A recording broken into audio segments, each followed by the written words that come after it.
Salut tout le monde, c'est Thibaut, CTO fondateur de MoonMoon. Je voulais faire une vidéo aujourd'hui pour vous parler d'une nouveauté Shopify qui est peut-être passée un peu sous vos radars et qui est pourtant méga puissante. Ça s'appelle les Nested Items et je vous explique ce que c'est tout de suite.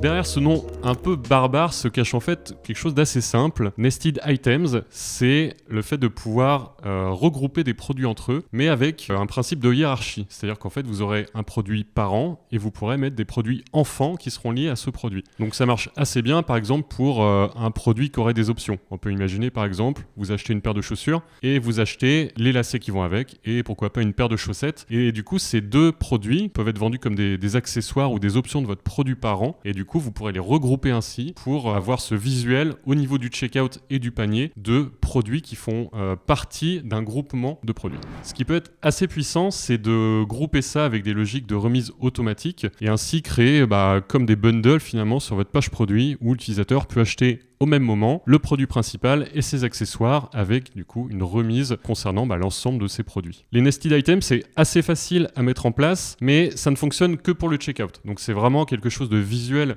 pour vos acheteurs. C'est important de grouper ça avec un dev qui va permettre de lier ces produits également dans le panier, ce qui se fait assez facilement. Donc si vous avez un dev chez vous ou que vous bossez déjà avec une agence, je vous invite à les contacter pour leur demander comment ils peuvent mettre ça en place et surtout réfléchir à comment vous pouvez intégrer ça dans vos logiques commerciales. Notamment, là on approche des fêtes de fin d'année, du BFCM, il y a sûrement des choses très intelligentes qu'on peut faire avec ces Nested Items, des remises automatiques et toute une logique comme ça sur votre site. Donc maintenant pour ceux qui voudraient mettre en place eux-mêmes ça sur leur thème, c'est pas très compliqué, je vais vous montrer comment faire. Donc, vous pouvez aller sur votre template produit au sein de votre product form. Normalement, vous avez un input avec name égale ID qui porte l'ID de la variante du coup qui va être ajoutée au panier. Là, on va partir sur un exemple où on pourrait ajouter le produit principal mais également un accessoire en plus au même moment. Donc pour ça, on va devoir avoir un input supplémentaire qui va porter la variante de notre accessoire. Donc, on va avoir en fait deux inputs avec name égale ID. Et pour les différencier et bien faire comprendre à l'API Shopify qu'on va ajouter deux produits en même temps, on va utiliser une terminologie un peu différente et on va dire pour le produit principal, comme vous le voyez, on va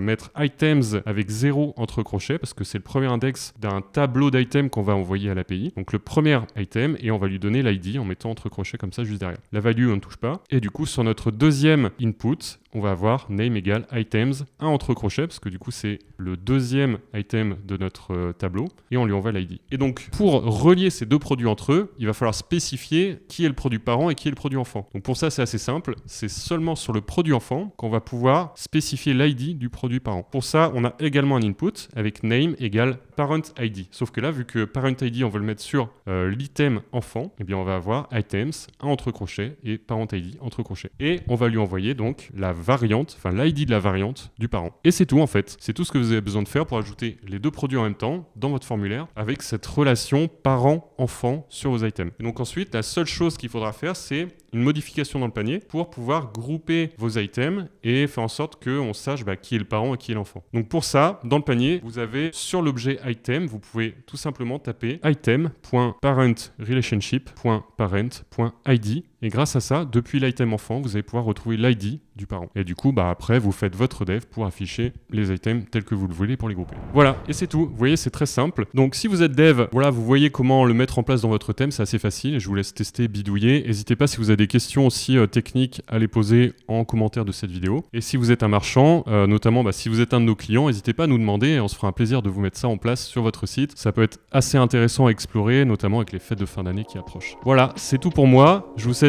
une bonne journée. À très bientôt. Ciao.